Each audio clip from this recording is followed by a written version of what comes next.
Hello and welcome to Vantage. I'm Alyson Le Grange coming to you live from Durban, South Africa. Let's get started.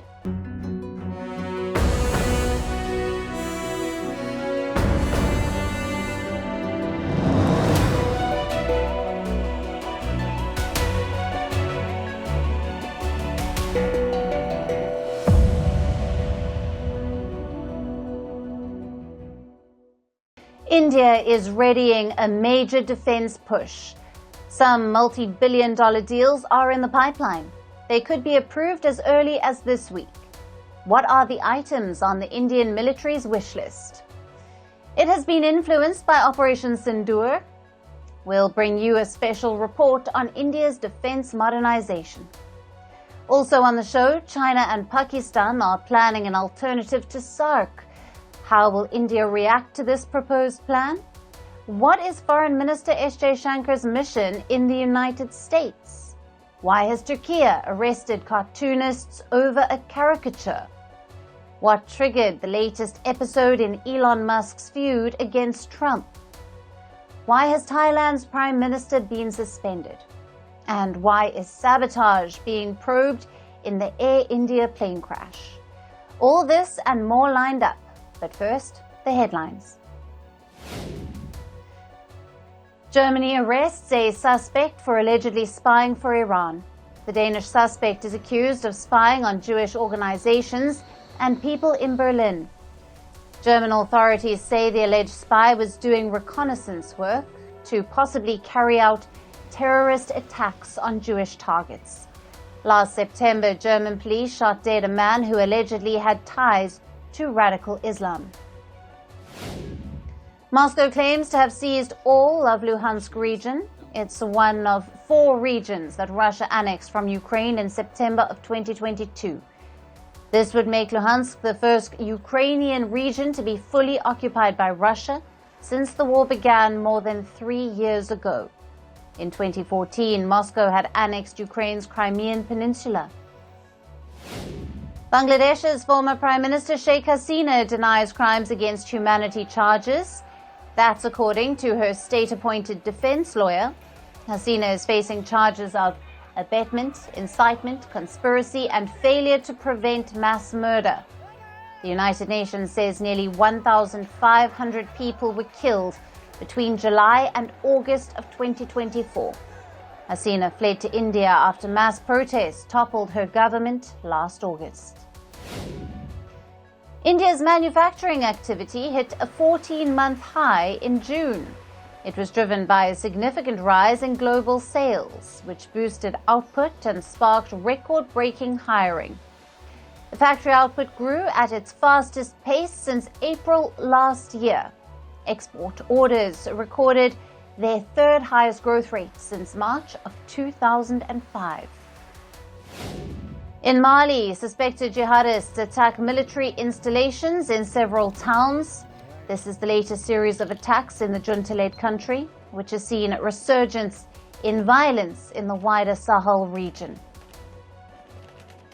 Now, for more than a decade, Mali has faced attacks from terror groups linked to Al-Qaeda and the Islamic State.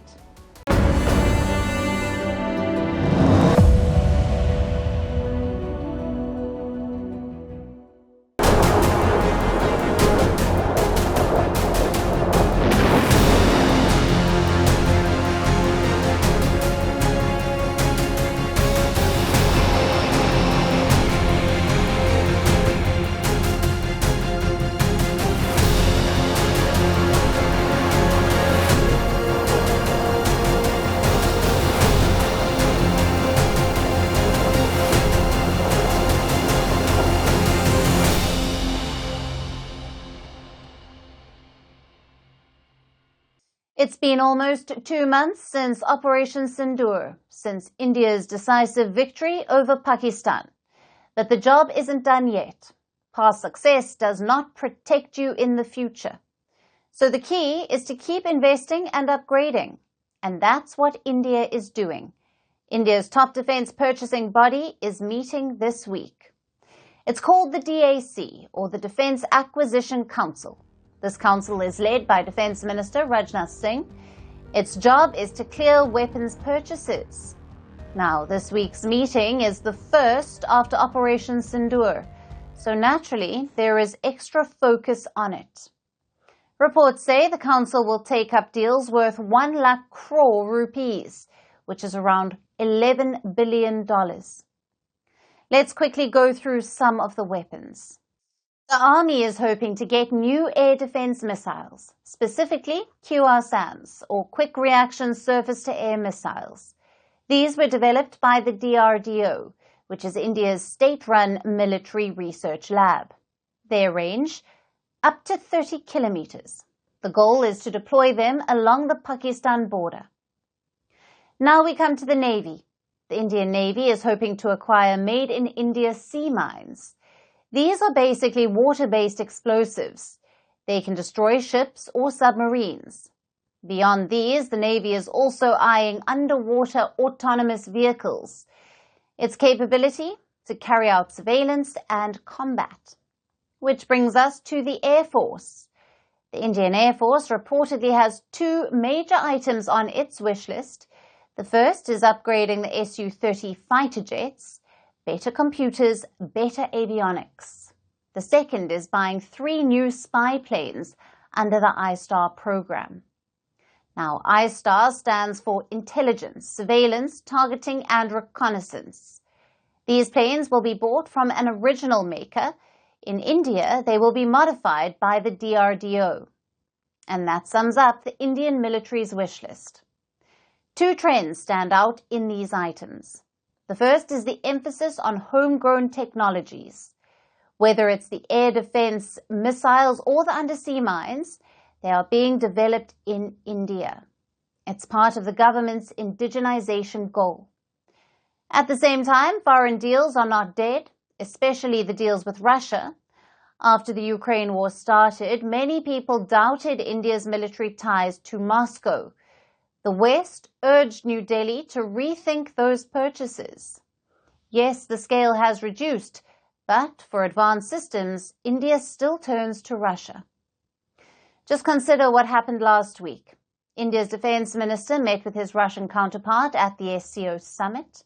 Reports say he discussed buying more S-400 missiles.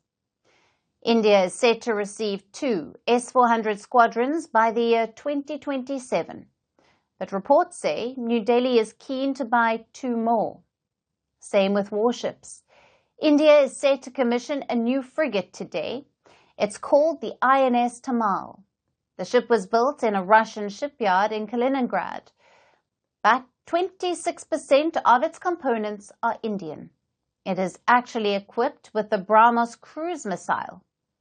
Now, the Tamal is actually a special ship because it's slated to be the last Indian warship made abroad.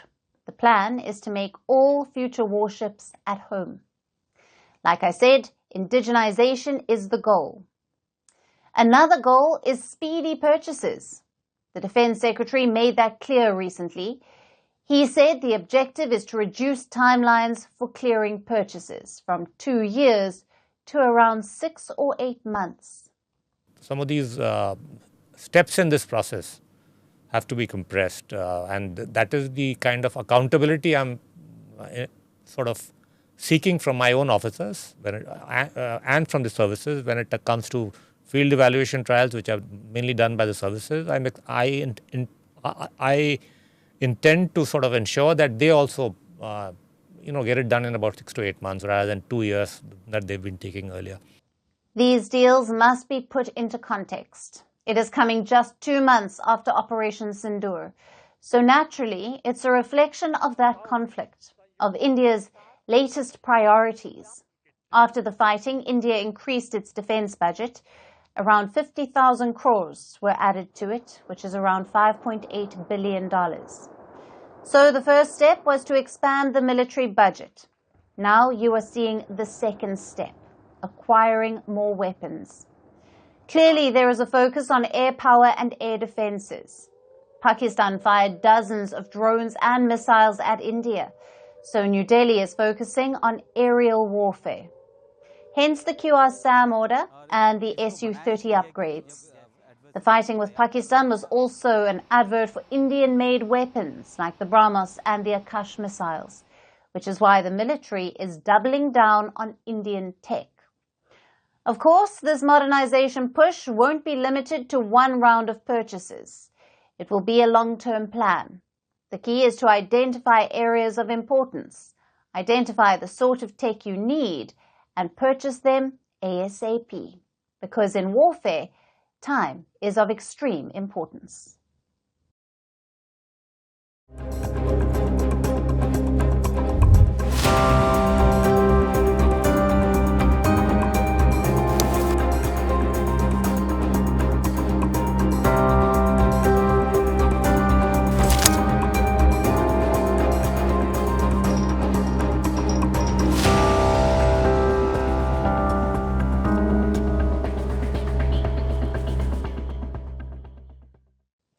India's decision to upgrade its defences comes at a crucial time.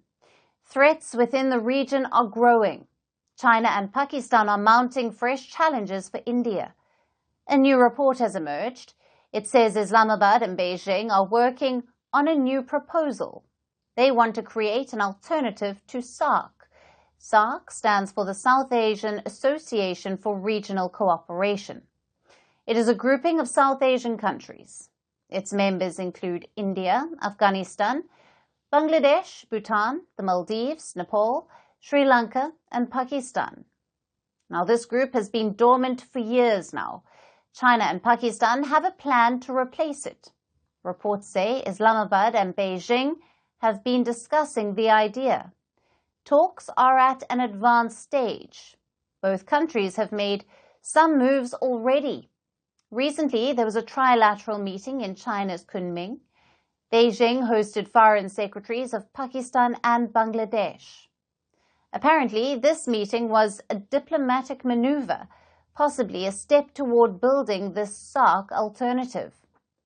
China and Pakistan want to lay the groundwork, and they seem to have chosen Bangladesh to make their first move. Why Bangladesh? Maybe because it has shown interest in reviving SAARC. In the past, Chief Advisor Muhammad Yunus has repeatedly pushed for a SAARC meeting. He has spoken about this on more than one occasion. Last year, he called for a photo op of SAARC leaders. There were no takers for that idea in New Delhi. What about this new initiative by Pakistan and China? For now, Dhaka is keeping its distance. It dismissed the talk of a new alliance, but Pakistan and China still seem keen on pursuing the idea. Reports say that India could receive an invitation as well, along with Sri Lanka, Maldives, and Afghanistan. India is likely to reject this proposal for the same reasons that rendered SAARC ineffective.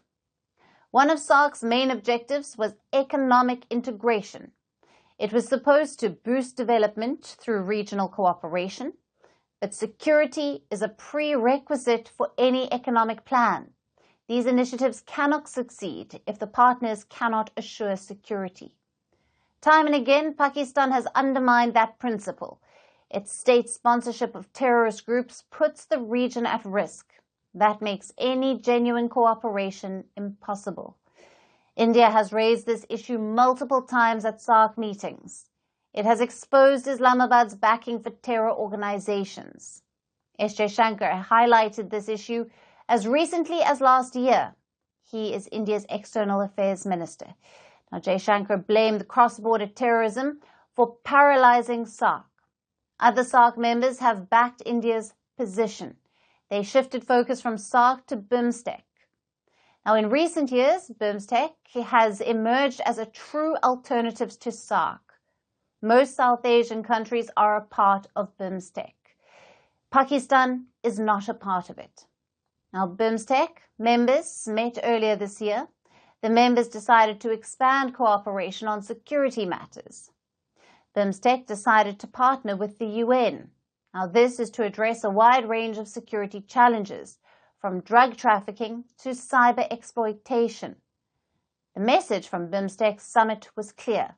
Security isn't optional, it's essential for any regional alliance. The recent comments from Alyson Munir further reinforces that need. Munir is the Field Marshal of Pakistan. He gave a speech over the weekend. He called terrorism in Jammu and Kashmir a legitimate struggle. He warned India of a befitting response. Firm with the Kashmiri people for their right of self-determination, what India tends to term as terrorism is in fact the legitimate struggle. How can any regional alliance work when one of its members openly threatens another? This pitch for a new grouping isn't about regional cooperation. It is a move by Pakistan and China. The goal is to create a new sphere of influence. Even though China isn't a part of South Asia, geographically, culturally, and legally, China belongs to East Asia. Now, this is according to the United Nations. It doesn't recognize China as a South Asian country. Pakistan and China want to sidestep the issue of terrorism. They offer a new alliance without an assurance of security. There is no other way to look at this. This pitch is driven by personal interests, not regional welfare. We spoke about India's military push after Operation Sindoor. Now let's take a look at the diplomatic push. India's Foreign Minister S. Jaishankar is in the United States. Now, he arrived in the US yesterday, and later today he will attend a meeting of the Quad, and tomorrow he will fly back. This visit is happening at a very crucial time. India's ties with the Trump administration have soured. The US president claims he mediated a ceasefire between India and Pakistan. New Delhi has rejected this claim many times, but Trump keeps repeating it. Then last month, he also hosted Pakistan's army chief. Trump and Alyson Munir had lunch at the White House. Trump later called him a great man. As things stand, this is the main irritant in India-US ties. Now, Trump's false mediation claims and his attempt to hyphenate India and Pakistan. The second major irritant is trade. The US is threatening India with 26% tariffs. Both sides are in the middle of trade negotiations, but reports say Trump is playing hardball. He wants India to make deep cuts to farm tariffs. Basically, he wants to sell American corn and soybeans in India. But for New Delhi, that's a red line. Which brings us to Jaishankar's trip this week. Terror and trade will dominate the talks. Maybe not at the Quad, but certainly in the bilaterals. Yesterday, Minister Jaishankar was at the United Nations headquarters in New York. He inaugurated an exhibition on terrorism. It was called The Human Cost of Terrorism. Now, this event highlighted the major attacks on India, like 26/11, Uri and Pulwama. At this event, Jaishankar indirectly called out Pakistan. He called for zero tolerance against terror. Listen in. When terrorism is supported by a state against a neighbor, when it is fueled by the bigotry of extremism, when it drives a whole host of illegal activities, it is imperative to call it out publicly. The world must come together on some basic concepts. No impunity to terrorists, no treating them as proxies, and no yielding to nuclear blackmail. Any state sponsorship must be exposed and must be countered. This exhibition is a part of India's diplomatic push. We saw another campaign last month. Indian lawmakers flew to dozens of countries around the world. They gave out details on Pakistani terrorism. They also explained India's military goals. While that happened, Minister Jaishankar was in Europe. He spent 7 days in European capitals, and now he's in the United States. His first trip to America since Operation Sindoor. Jaishankar's first objective will be to set the record straight, to bust Trump's claims on mediation. He tried to do that yesterday. Jaishankar spoke to an American news outlet. Let me quote what he said. I can tell you that I was in the room when Vice President Vance spoke to Prime Minister Modi on the night of May the 9th, saying that Pakistan would launch a very massive assault on India. Prime Minister Modi indicated that there would be a response from us. The next morning, Mr. Rubio called me up and said the Pakistanis were willing to talk. Now that's a clear explanation of what happened. America warned India about an attack. India defended and then responded, which forced Pakistan to sue for peace. No mediation, no trade talks. The question is, can Jaishankar force the Americans to accept this? Or will Trump keep claiming credit? That's one thing to watch out for. Equally important is trade and weapons. The US is urging India to buy more American equipment.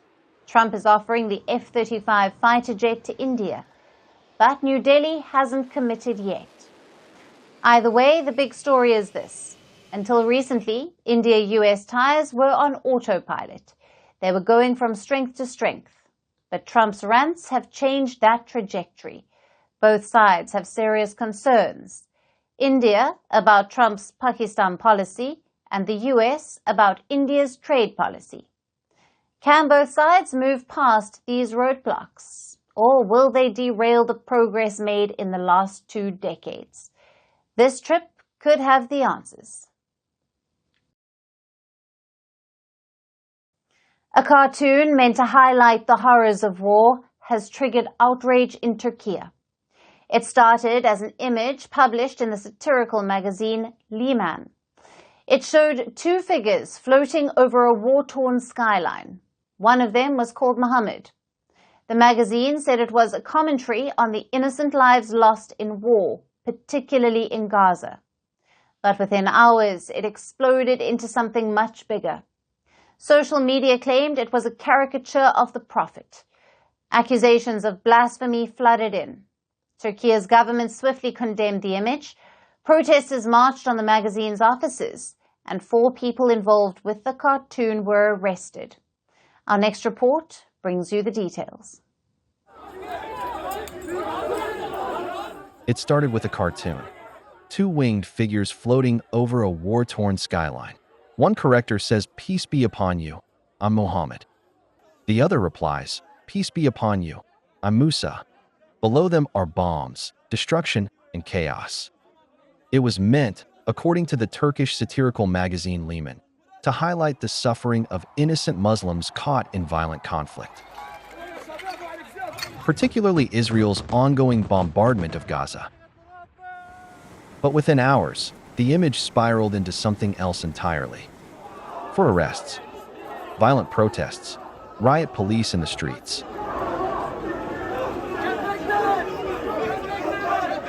and a fresh round of soul-searching in Turkey on how far free speech can go before it crosses a sacred line.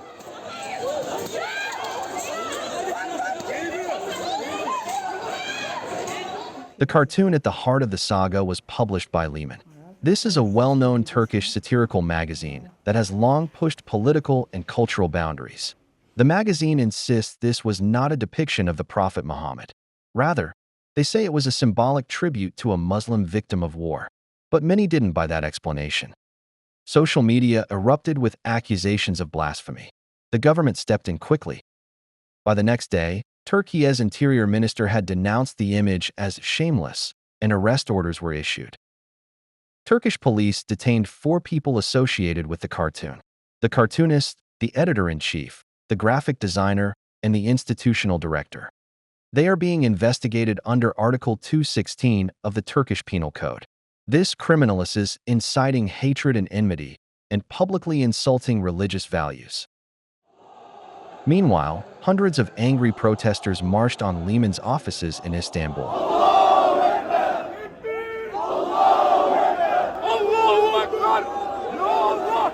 Riot police were deployed. Tear gas and rubber bullets were fired to control the crowds. Social media lit up with calls for vengeance. Government officials condemned the cartoon. Religious leaders demanded punishment. And the magazine's building was nearly stormed by furious demonstrators. So, was this cartoon really depicting the Prophet Muhammad? That's the million lira question. In Islamic tradition, any visual depiction of the Prophet Muhammad is strictly forbidden. Even respectful images are considered inappropriate. Caricatures, especially if viewed as humorous or satirical, are seen as outright blasphemy. Lehman maintains that the character was not the prophet, but rather someone named Muhammad. But when it comes to religious offense, intent often takes a back seat to perception. And this has happened many times before. In 2005, Denmark's Jyllands-Posten newspaper published Prophet Muhammad cartoons. This sparked international riots and attacks on embassies.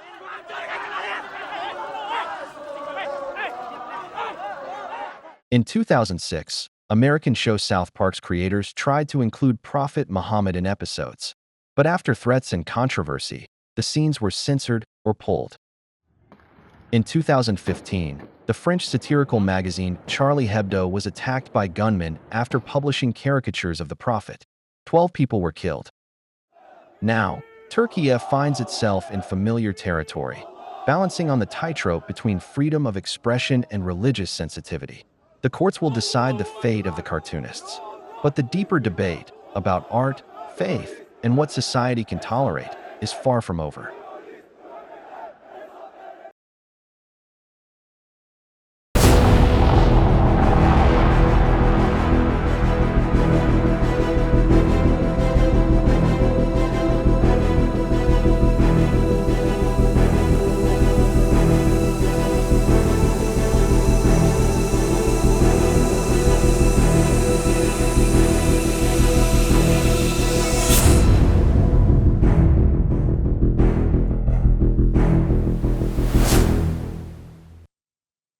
It was a bromance for the ages. Elon Musk and Donald Trump.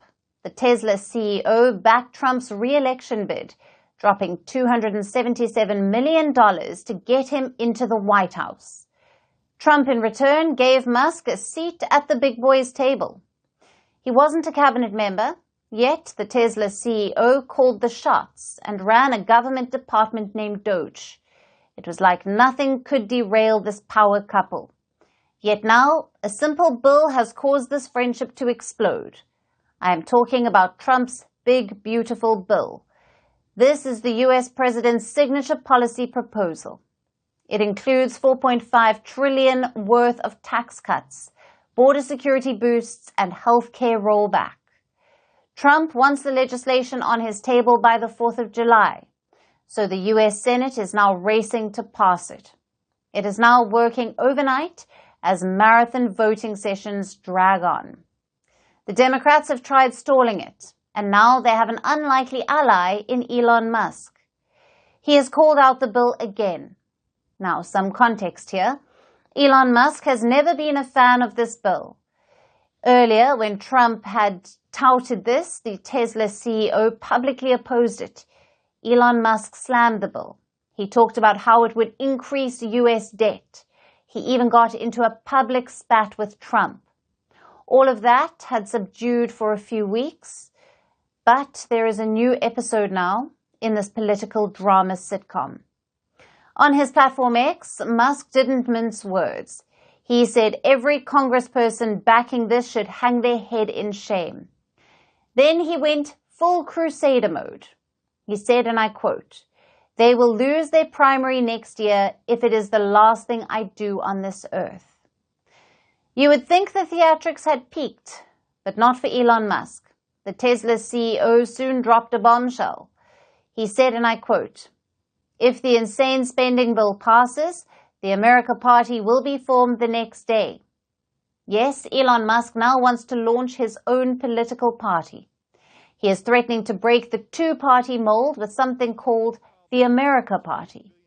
According to him, Democrats and Republicans have morphed into one bloated, big spending blob. So he's calling for a new movement, a new party that's anti-debt and pro-innovation. And how did Trump respond to all of this? Well, he went nuclear on Truth Social. Trump mocked Elon Musk, EV empire. He said that Musk gets more subsidy than anyone. He suggested getting the Doge team in to investigate SpaceX and Tesla. And then came the kicker, and I will quote from his post again. Without subsidies, Elon would probably have to close up shop and head back home to South Africa. I don't know. I think we'll have to take a look. We might have to put Doge on Elon. You know what Doge is?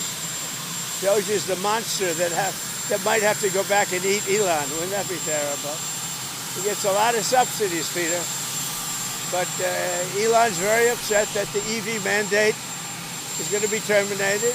So clearly there is no love lost here. Trump wants to pass a legacy-defining bill. Musk wants to stop a bill that could gut his industry and balloon the national debt. The US president feels betrayed by a former ally. The Tesla CEO feels used by a movement he once bankrolled. And both have social media platforms to air their grievances to millions. So where does this go next? Now that depends on the future of the big, beautiful bill. For now, the two men are fighting on social media. But beneath the bluster lies a very real civil war brewing within the American right. One that pits old-school populism against a libertarian futurism. Trump wants to be the builder of walls and bills. Musk wants to tear both down. Their alliance was built on mutual power. Now it's unraveling into mutual destruction. And if this war escalates, it won't just be about taxes or tweets. It could be about who really shapes America's future. The president with a pen or the tech baron with the money. For our next story, imagine a hypothetical scenario. You are in your car, driving toward a place you have never been before. You are relying on the Maps app on your phone. The GPS is guiding you to your location. Everything seems fine, but suddenly the GPS system starts acting up. The map shows you are in the middle of a lake, but you are still driving on the highway. Now imagine if the same thing starts happening to shipping containers, the oil tankers, the cargo ships, vessels that move through the world's busiest routes. We are now no longer talking about a hypothetical scenario. Some ships experienced this crisis in recent weeks. They were passing through the Strait of Hormuz. That's when their GPS system started to act up. It gave false readings about the ship's location. So what was happening? Last month, this region was gripped by a war. Israel and Iran were attacking each other. Tensions were high at the Strait of Hormuz, and this is a vital waterway.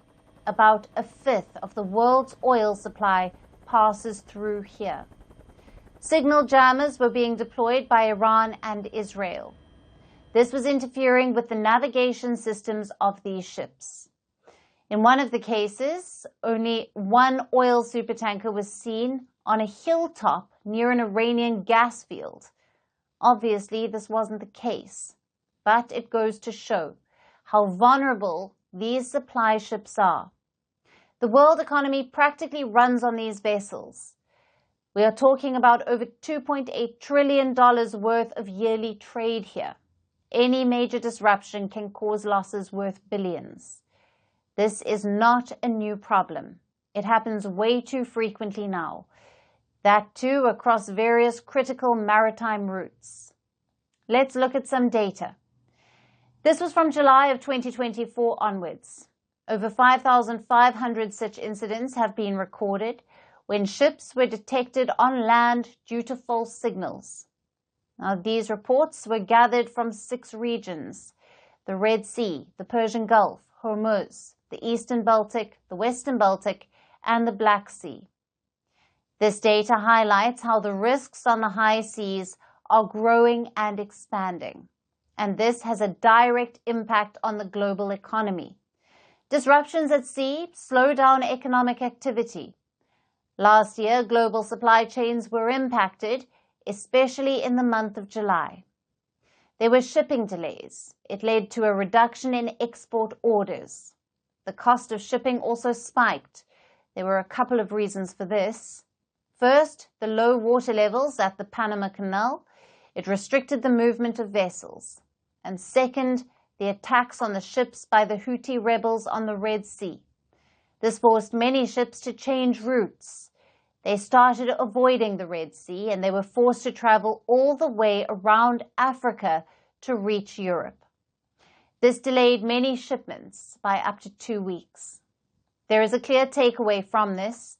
In today's world, when conflicts are raging across multiple regions, the commercial ships on the high seas are bearing the brunt of these wars. They carry everything from toys and electronics to cars and critical oil supplies. But in times of war and instability, they become targets. They are easy to track and hard to protect. The risks are growing, and so are the vulnerabilities. As long as global tensions stay high and the threat of new conflicts looms large, these vessels will continue to sail under constant threat. In many ways, they risk becoming floating casualties of a world in turmoil. Thailand has plunged into a political crisis. Remember their embattled Prime Minister? She's been suspended now. A Thai court suspects that she violated the country's ethics rules. She will now be investigated by the court. If found guilty, she could be permanently removed. If not, she may return to office. And all of this is happening at a really bad time. Thailand's government is shuffling its cabinet, so there is no clarity on who will take over as the acting Prime Minister. The question is, what led to this crisis? How is the suspended Premier reacting? And what does it mean for Thailand? Our next report tells you more. It's gone from bad to worse for Thailand's Prime Minister, or rather, suspended Prime Minister. The country's constitutional court has dealt a major blow to Paetongtarn Shinawatra. The court will investigate her for alleged ethics violations, and until then, she will have to step aside. In simple words, Paetongtarn has been suspended. She spoke to the media today, after the court's verdict.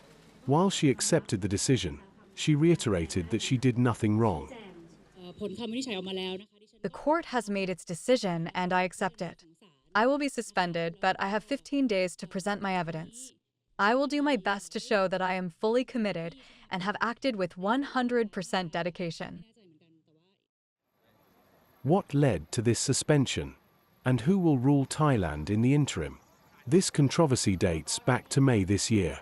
A clash along the disputed border between Thailand and Cambodia led to a Cambodian soldier's death. Since then, nationalist sentiments have been on the rise. Amid these tensions, Paetongtarn spoke to Cambodia's former ruler, a strongman who has close ties to her family. Unfortunately for Paetongtarn, that phone call's audio was leaked. She was heard calling the Cambodian leader uncle. She also criticized Thailand's military, an institution that holds considerable power. Cue the outrage. Massive protests were held in Bangkok this weekend. Thousands of people gathered on the streets, demanding Paetongtarn's resignation. They felt she had compromised Thailand's interests. My parents, siblings, and I were all red shirts. But the last straw that broke my ties with the few Thai party was the Prime Minister's misconduct. And the leaked audio clips of conversations clearly showing that the Prime Minister doesn't even love the nation a little bit. The controversy broke Paetongtarn's coalition. One of her former allies was planning a no-confidence vote this week. But the court verdict came ahead of that. The question is, who takes over? Thailand's cabinet was shuffled just hours before this suspension. So, it's unclear who takes over. One deputy prime minister is already in the cabinet. Another one will enter after the reshuffle. So, experts are bracing for a musical chair of power. Replacements aside, this is a matter of political survival for Paetongtarn Shinawatra. She comes from a family of former prime ministers. She is heir to a multi-billion-dollar business empire. But her political future hinges on this case. If found guilty, she is likely to be removed as prime minister. Even if she isn't, this controversy is likely to haunt her. And now let's shift our attention to North Korea. The Hermit Kingdom seems to have come out of its shell because, according to the US, it is running a multi-country, highly coordinated tech-savvy fraud. North Koreans are finding remote tech jobs in the US by stealing American identities. They are using AI software to crack interviews and then stealing company information and money from US firms. And apparently, Americans are helping them out. So now the Federal Bureau of Investigation has conducted a sweeping crackdown in 16 states. What's behind this probe? How big is Pyongyang's scam? And why are North Koreans stealing money from US companies? Here's a report. Picture this. North Korean tech workers getting hired at US companies. How? By tricking them with the help of a wide and secretive network of Americans. Why? To help Kim Jong-un's regime. This may sound like the plot of a Hollywood movie, but this is an elaborate fraud in the US. The Federal Bureau of Investigation has conducted a sweeping crackdown. They have searched laptops in 16 states. In one case, they have arrested a man from New Jersey and charged several others, including Chinese and Taiwanese nationals. The accused were allegedly running a so-called laptop farm in the US. They had been logging into laptops issued by more than 100 companies to trick the firms into believing that North Korean workers were living in the US. Meanwhile, these workers obtained sensitive information from companies. In another case, North Korean nationals allegedly stole more than $900,000 from a US company. These cases are a mere snapshot of the grand scheme. According to reports, there are dozens of laptop farms in the US, which are run by American citizens. They operate laptops that are meant for legitimate workers living in the country, except these laptops are used by North Koreans.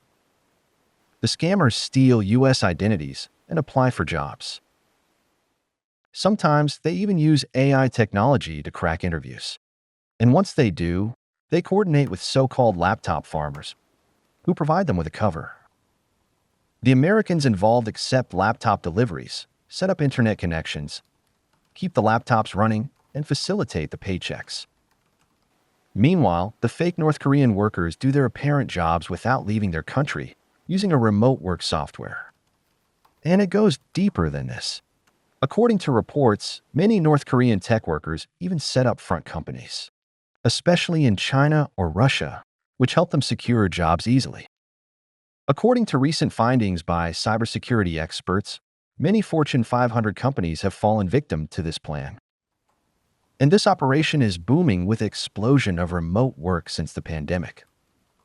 According to the FBI, this scam involves tens of thousands of North Korean workers. So in recent months, the agency has played catch-up with them. Just last year, an Arizona woman was charged in the scheme. She allegedly compromised the identities of 60 Americans. She ran a laptop farm that affected 300 US companies. In a separate case, the FBI arrested a Tennessee man. He allegedly helped North Korean workers pose as US citizens to get them jobs at American tech firms. But the question is, why are residents of the Hermit Kingdom going to such lengths? It is to help their supreme leader, Kim Jong-un. Pyongyang is saddled with sanctions. North Korea's economy is cash-strapped. And food rations are running low. So the brave and loyal North Koreans are stealing jobs and company secrets in the US. They are funneling money back to Pyongyang, reportedly to fund the country's weapons program. So US sanctions may have crippled Pyongyang. But their leader seems to have come up with a creative response, using American people against their own country in a multi-country tech worker scheme. Clearly, when it comes to scams, there is nothing solitary or Luddite about the Hermit Kingdom.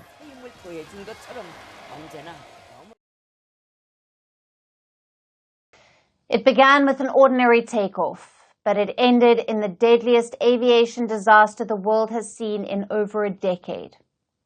On the morning of the 12th of June, Air India flight AI 171 crashed just minutes after liftoff.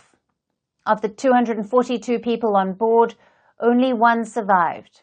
And now, just 2 weeks later, the crash is no longer being treated as a freak accident. It's being treated as a crime scene. The black boxes have been retrieved. The engines are being torn apart. Reports claim intel agencies are probing sabotage, foreign hand, fuel tampering, and even cyber attacks. Our next report brings you the details. Dreamliners don't just fall out of the sky. These aircraft are touted as some of the safest in the world. So when AI-171 crashed within minutes of takeoff, eyebrows were raised, not just in India, but in aviation circles around the globe.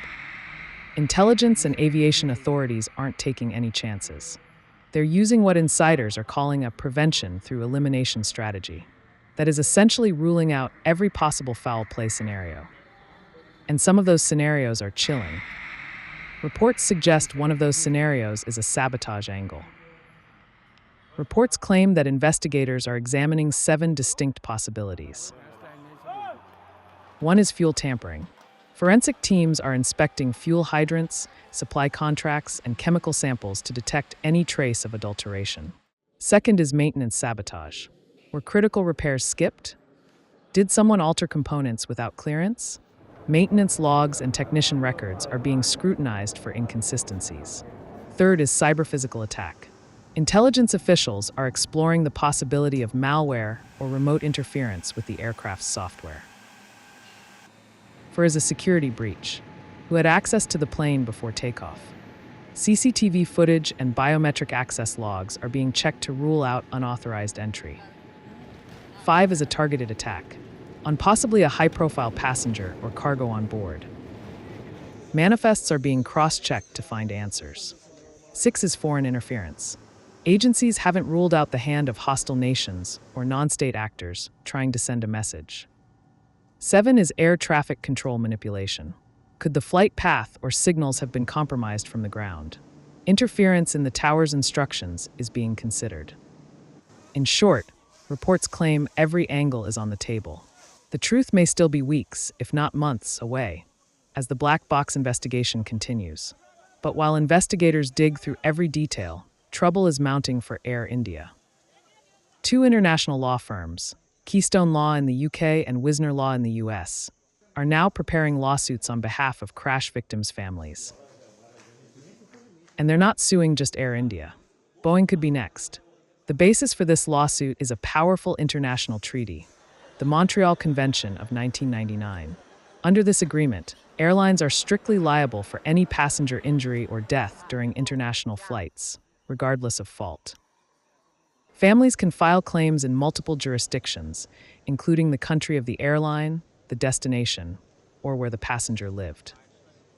Also, India's upper house of parliament will grill aviation officials, airport operators, and airlines, including Air India and Indigo, on the broader issue of passenger safety. Technically, the memo for the meeting doesn't mention the June 12th crash, but everyone knows it's the elephant in the room. India's aviation watchdog has already flagged repeated and serious violations by Air India. Reports claim, just days after the AI-171 disaster, another Air India flight sparked panic, this time mid-air. A New Delhi-Vienna flight dropped nearly 900 feet mid-air shortly after takeoff. While no fatalities occurred, the psychological effect was immense. No airline can afford a second incident when it's still recovering from the first. And that's the real turbulence Air India faces now. A growing crisis of confidence, in the skies and in the court of public opinion. These are exciting times for the world of work. For the first time ever, 5 generations are currently working together.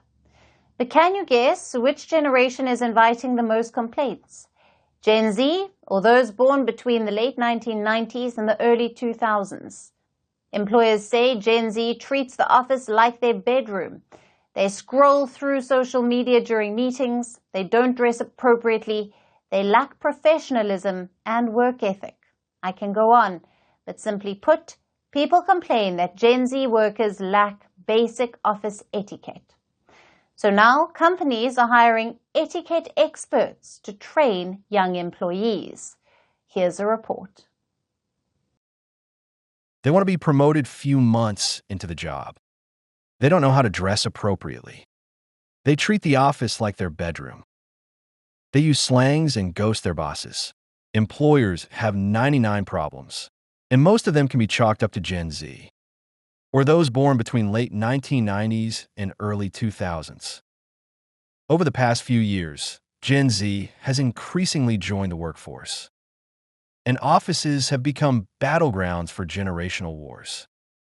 Bosses are tired of quote-unquote parenting Gen Z workers, which is ironic because about 12% of them say that Gen Z candidates bring their parents to the job interview.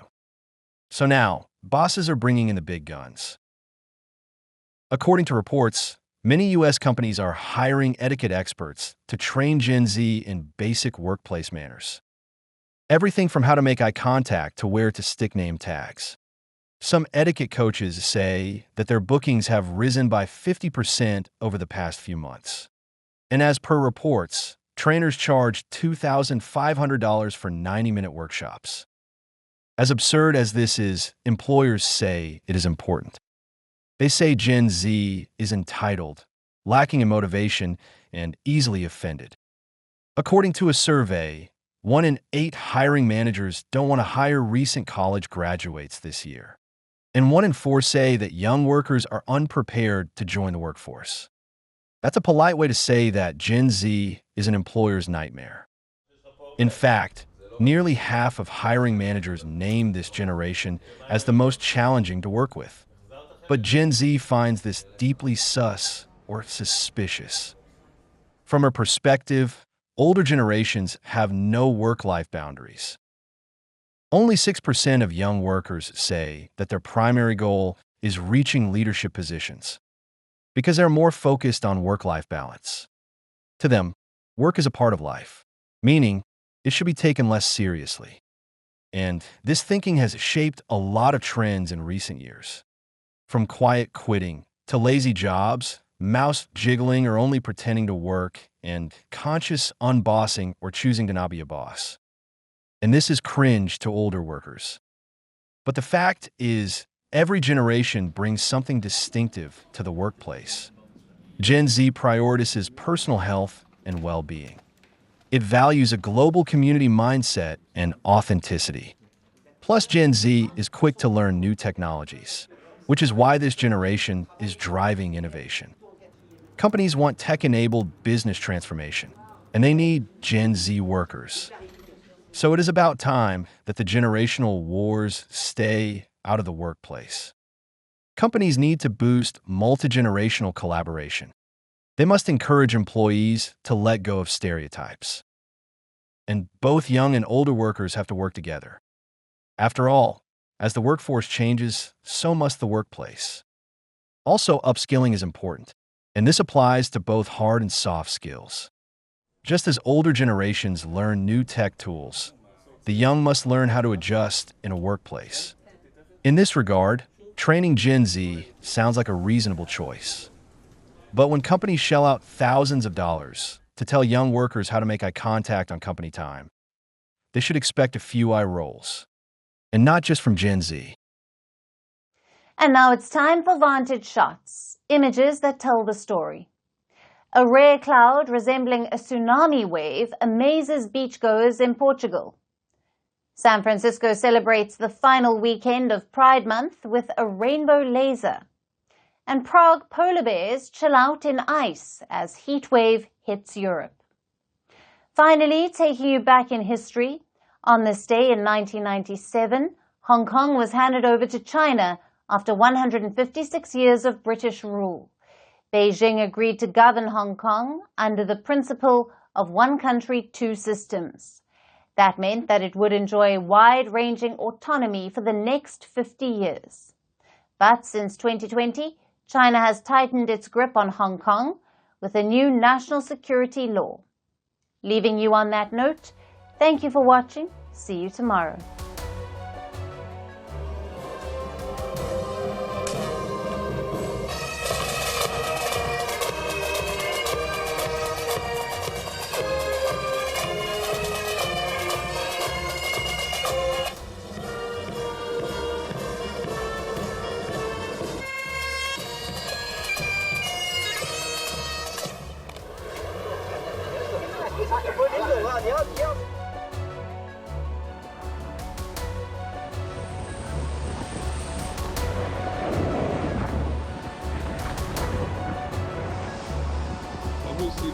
wait, tava só limpo. Minuto.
Firstpost now available in 9 languages on YouTube. English, Stands at $36 trillion. French, Le FMI, comme German, Geschäftsführenden Direktur, Hindi, $30 trillion ka karjo. Indonesian, Pemerintah tanpa pemeriksaan. Italian, Sekali radikali.